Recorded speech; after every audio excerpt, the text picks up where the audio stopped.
All set, thank you. Thanks, Matt. So this week was a lot of meetings to sort of catch up on everything that's going on. Started with Jason and I on Tuesday night made a little guest appearance at the select board meeting, and to talk about what we plan to do as far as events for Parks and Rec this summer. We stated our intention to go forward with music in the park. With the other events this year sort of in limbo until we actually find out what's going on. Unfortunately, some of these events are going to have to be kind of last minute decisions this year, and they're going to be sort of bare bones. So we did decide to cancel the Real Diamond Band for July 4th. And actually, at this point, the fireworks have also been canceled just because we can't have any large gatherings. So that money stays in the special event fund until we use it possibly next year. We haven't actually talked a whole lot about moving that event to next July 4th, but it's certainly a possibility. Bon Air, as of yesterday, has been canceled. We had moved it originally to September in the hopes that things would be looking a little bit better. And with the amount of planning and sponsorships and everything that goes into putting this event together, it would be better to just scrap it for this year, put on a big event next year, and hope that more people will feel safe about being in a crowd. There are some budget considerations for that because we won't have the same amount of money put toward that event next year that we did this year. But that's something we can talk about further down the line. Music in the park is the big one this year. The schedule I did attach to your agenda.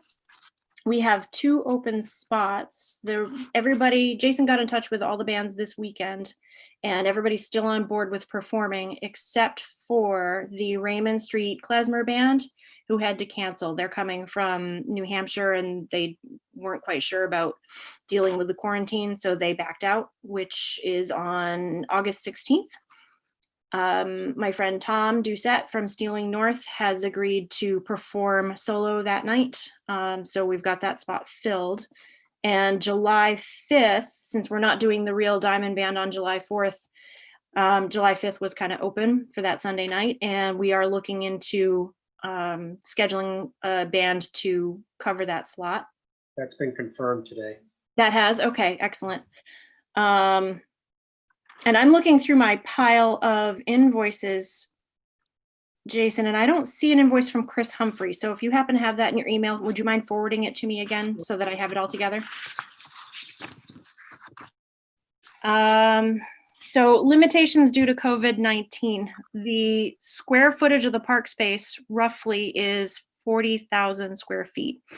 So that should be ample space to contain 50 people. Based on, let's see, Pam actually told us about the retail space considerations, and I think we still, with that amount of space, can contain 50 people legally. We're going to double check that because that's an indoor space versus an outdoor space that she had the numbers for. But the number of people, regardless, is going to have to be limited to 50 people for gatherings. That's the restriction for July and August. So what we were thinking of doing is live streaming the performances so that the people who want to stay safe at home but still want to enjoy some of the things that we put out there for the community can still have access to it. So we're trying to figure out who can do it. We have brought that up to the town at the select board meeting to see if they can provide some assistance with live streaming to WOGT or town hall streams. Is it the same thing? I don't really know. And then Jason and I were also discussing the possibility of a movie after the show. We would have to wait until it gets dark, but an outdoor movie night, since there might be space limitations with indoor theaters at that time as well.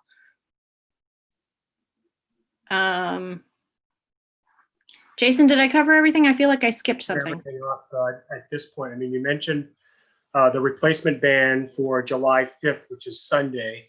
And that band is going to be the Great Aunt Alice Band. They're located out of Kennebunk. It's a 16-year-old kid that actually was recommended by Lisa Mills, but has a full band, has been accepted to Berklee School of Music already at the age of 16. And he's going to do quite a performance for that 4th of July weekend. And then in regards to the movie night that we talked about with entertainment before for August 16th, Michelle and I talked about the possibility of getting the Levitt Theater involved so that they could basically provide us that service to bring in the screen and the projector and sound and take care of that, so that this way, it kind of helps the Levitt Theater out, because they've been very grateful for us through the years. One of the reasons why we raised all that money for the Neil Diamond concert tribute. So, you give and take. So things come, we give back to the community, it comes back. And so that's how it works for me. Yep. So, and Bon Air having been canceled, we had a meeting with the chamber yesterday. The chamber held the Bon Air committee meeting, and there was some discussion about beefing up Ogunquit Fest since we are losing an event, one of their 5 key events of the year. So there's discussion about how to spread out a bit, which is kind of neat. There may be other venues available that we can. I know Ogunquit Fest is usually contained within a very small area in town so that it's walkable, but there are other open spaces that we may be able to use in order to spread out a little bit more so that we can continue to do some bigger events or just more events that people can attend.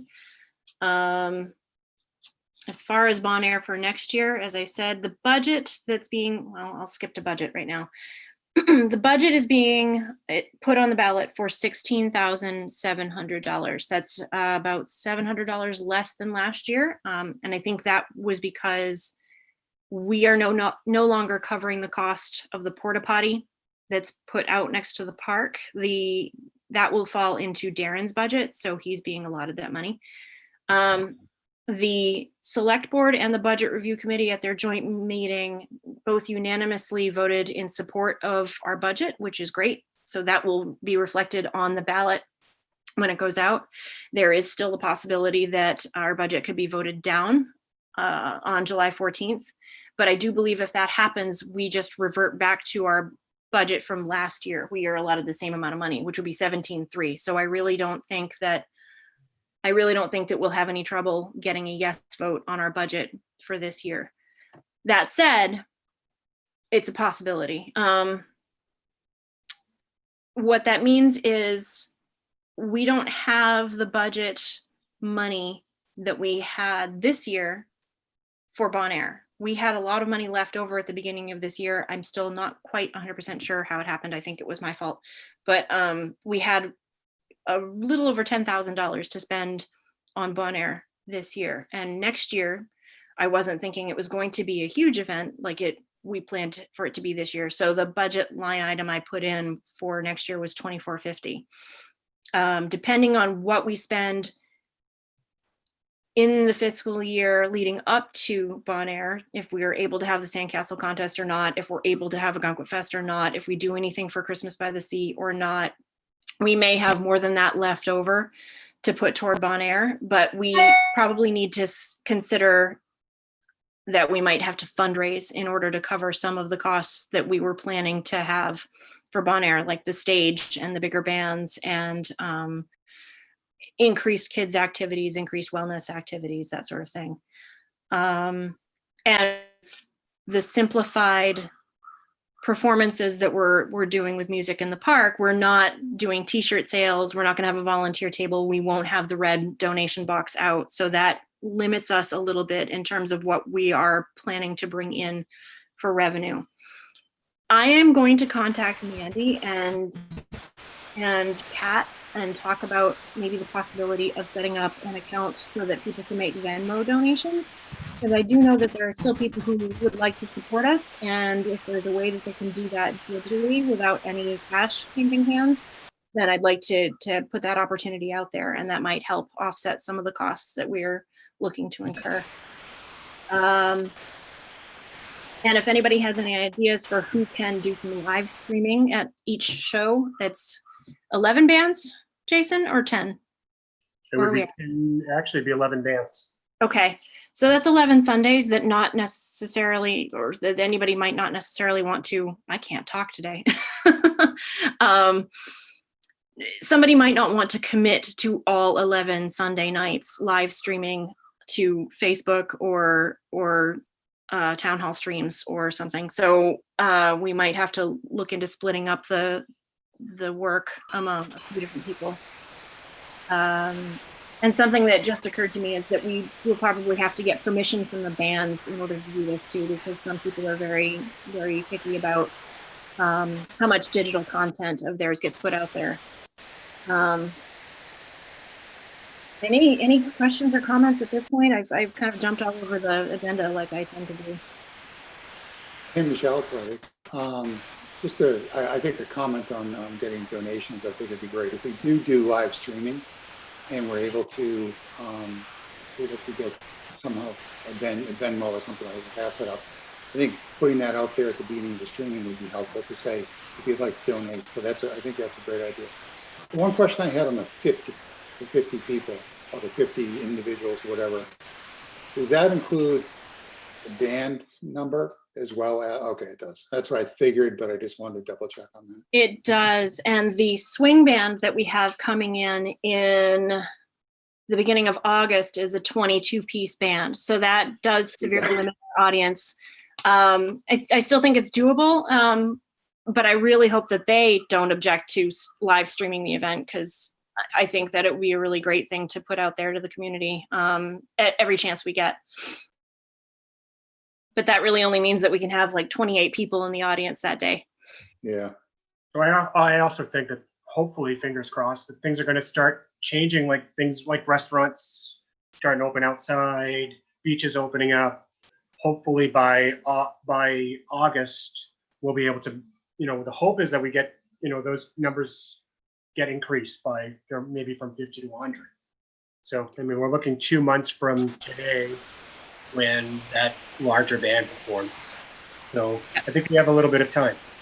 We do. And while we're on that subject, that would be one of the reasons why we approached the COVID-19 task force and asked to stay in communication with them, because they are very up to date on their research. They are staying informed about the most recent CDC updates and also information that's being released by the governor. So we will know up to the moment, week to week, where we stand numbers wise and whether or not we'll be able to increase that capacity as the summer goes on. I think the other thing, as far as the music in the park, have we given thought as to how we will be able to limit that? I mean, hopefully we have that problem where you have to actually limit the amount of people, but have we given thought about that? I know you talked about having circles or something like that. I think Jason did Jason speak with you, Matt, about having a CSO present? He did, yep. We're all set to assign a CSO up there for all those events. But, if you start thinking about putting circles on the park, I think that might be opening up another issue with, we want to make sure that our abutters or neighbors are historic, the historic people from the Heritage House. I'd rather not do that. I think people are very respectful, and I think people want to be safe in general. I think it's just as a reminder when we begin the production or on our posters and signage that we remind people to keep X amount of feet away, socially distant, wear a mask. That's the direction I'd rather go than putting circles on the grass in the park, because I think that would become problematic. Yeah, agreed. And I think I mentioned to Michelle, you could have a family that comes. I don't think very few people come on their own. So if you did have circles, like how do you have people stand in circles, et cetera? So I would agree with that. Right. Well, and I liked that idea at the start, but of course now the beach is opened up today. And so that will actually set the tone for the guidance too, because I think it's a 12-foot space that groups of people need to maintain between each other. And so we'll have a pretty good idea of how people are able to space themselves out. I think you're right, Jason. I think people are pretty responsible in terms of giving everybody ample space, especially this year. And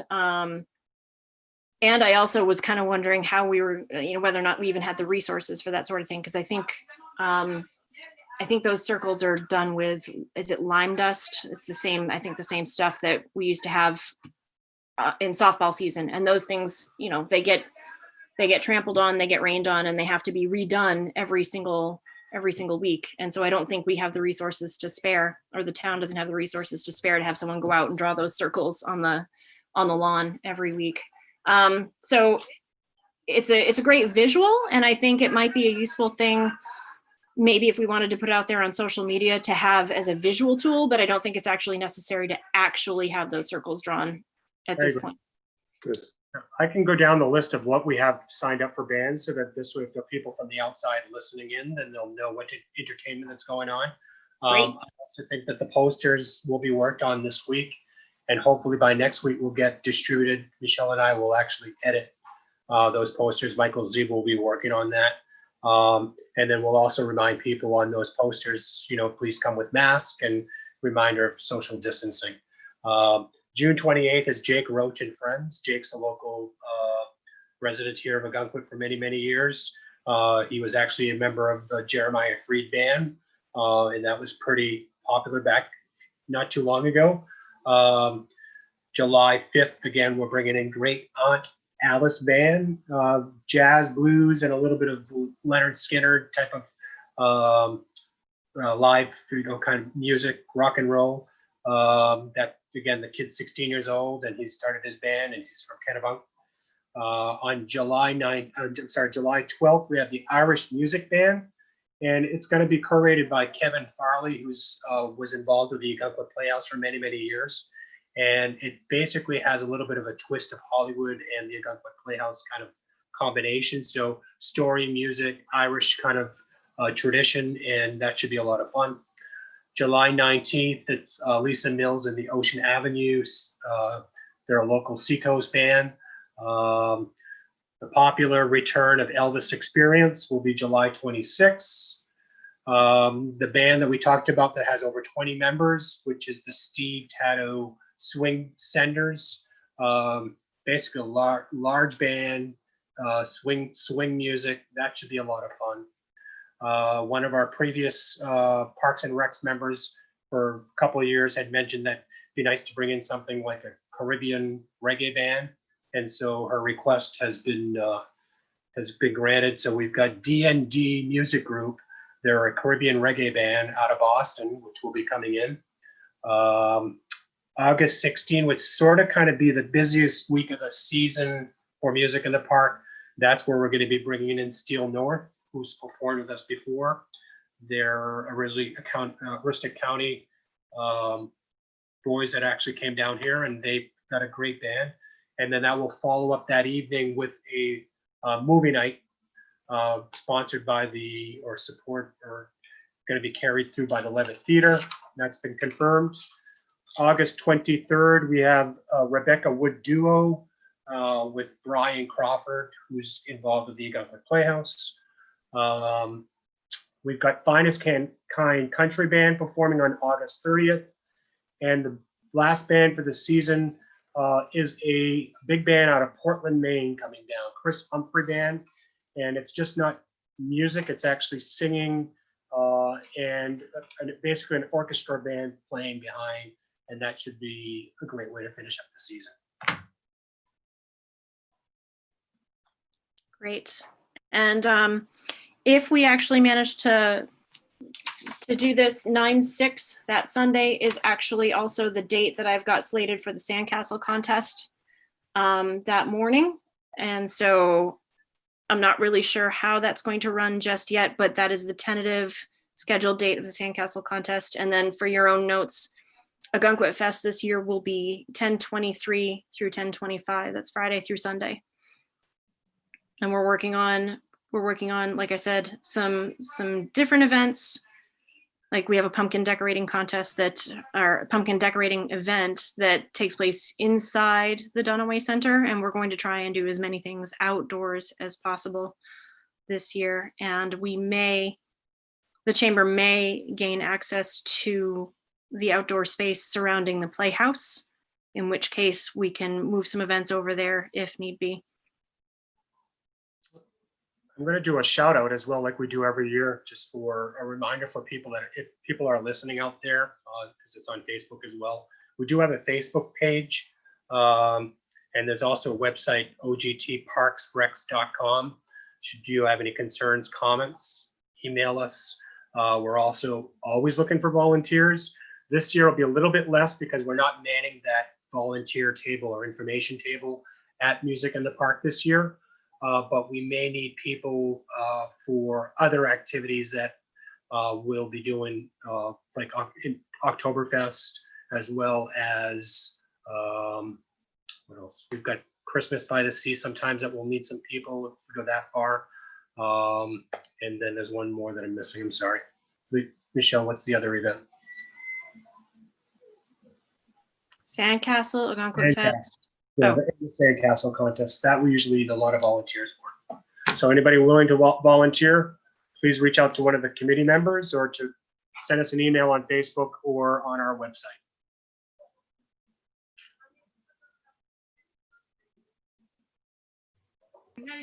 I feel like I'm forgetting something. This is going to be a really short meeting. I just needed to touch base with all of you. Gentlemen, guys, Ryan or Larry, do you have any questions? We don't know. Ian, you might have to type into the chat box because we still can't hear you. Come to the speaker. So we also, in regards to the porta pod, I think either Michelle or I will reach out to the town to see if they can place those orders for the porta pods. Posters, will work on that this week, get that finalized and get distributed. There was talks at one point that potentially we could put in a schedule of these events that are taking place, just so that somebody could take a card and actually put it on their refrigerator, so that'll remind them, hey, this band's playing tonight.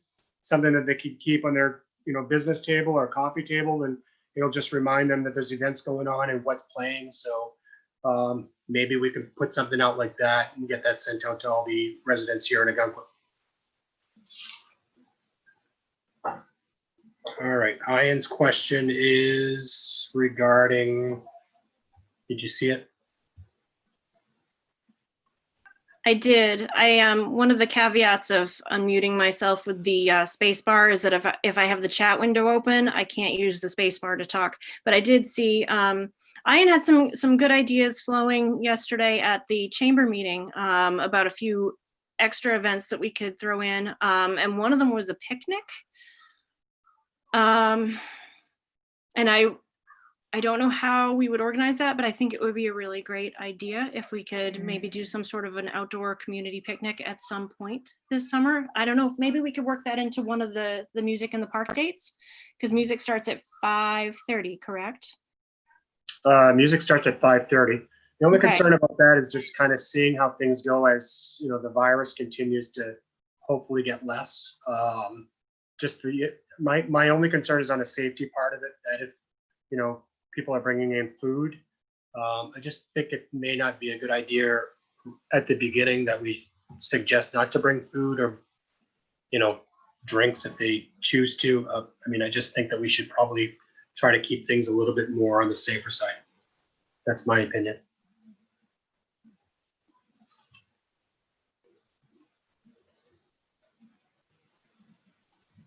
Oh, and he also had a fun idea yesterday about a COVID parade, like no contact parade.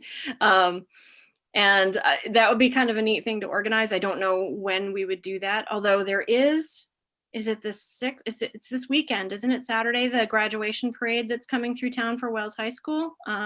Saturday or Sunday, yeah. Saturday? Okay. So Not sure if it's Saturday or Sunday. Okay. So, and I don't unfortunately know the date or the time. Matt, do you happen to know?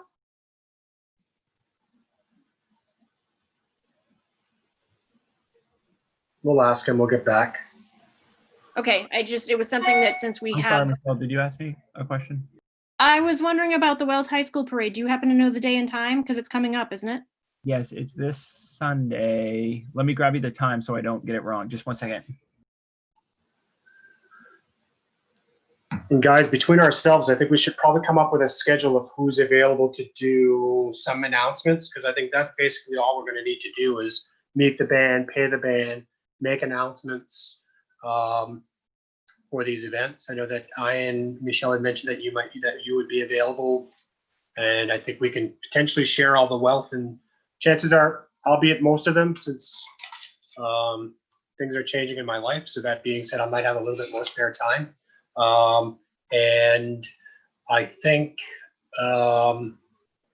maybe having a schedule and then working around that, I think it'd be good just to have, scheduling a person per event and then taking it from there. So at some point, maybe we can do it by email and not on this venue here, and just come up with a schedule for the 2020 summer season. Yeah, I'd be glad to help out as well. Sorry. Awesome. The parade begins at 1 p.m. And it starts at the school, and it comes down south on Route 1 to the Playhouse, and then they turn around there at the Playhouse. So it starts at 1 o'clock on this Sunday. So everybody go outside and wear your Wells Pride colors, Wells Algonquin Pride colors. Yeah, absolutely. I graduated from Wells, so that's kind of a big one for me. Do we have any announcement that's on the Algonquin Police Department Facebook page that I can share, or should I just kind of make up my own? I kind of wanted to throw that up on our Parks and Rec Facebook page, just so that the community knows about it. If you put one up, I'll share it, and if not, I'll put one up today, and you could share it if you'd like. I don't have one up now, but I definitely should. Okay, cool. Thank you. Any other questions or comments or anything, or can we maybe make this? Nope, she's got a note. What about the picnic idea, parade, tailgating party, a laughing contest? I'm available for announcing, which is great. Are we going to have a select board coming to our next meeting? Yeah, we should have a liaison. I believe we were assigned a liaison from the Board of Selectmen to be a part of these meetings. And Lindsay Perry is our liaison, and so I can certainly reach out to her and let her know. Do we want to schedule another meeting while we're all present? I think that's a great idea. And I think that we should probably invite the 3 members from the task force that have been assigned to helping us out, giving us some ideas in regards to following protocol for safety. Absolutely. When's everybody available? Are we saying this month? Or are we saying July? Because today's the 4th. I mean, I think that a definite meeting is in order for us to get together, to make sure that we're all set on the task force and making sure that everything is good so that we're ready for safety stuff. So I think we should reach out to one of those members, or to try to coordinate a time that maybe do we all want to be involved, or Michelle and I can potentially work and follow their protocol. That's all right with Ian and Larry. Yeah, that's fine. Okay, so if our first Music in the Park performance is the 28th, do we want to have a quick meeting beforehand just to make sure that we've got all of our T's crossed and I's dotted? I would think so. I personally think it would be great. It's when you say crossing the T's and dotting the I's, it's making sure that we're prepared in regards to making sure the signs are up, the bathrooms are in, and whoever's going to be on first, and making sure that CSO is all on board, and making sure that everything kind of runs as smooth as possible. So sometime in the week leading up to it, do we want to shoot for like Monday the 22nd? that would be great. Is everybody available that day? I'm going to be available by Zoom. I am, except for 10 to 11, just from a work perspective. You want to say 1? It's fine by me. Ian is on board. So 1 p.m. on the 22nd. Correct. All right. Michelle, at some point, you and I can have conversation in regards to putting together the posters, sandwich boards. We can get that in order. Yeah, we have someone local who can put those together on fairly short notice too, correct? Yes, we do.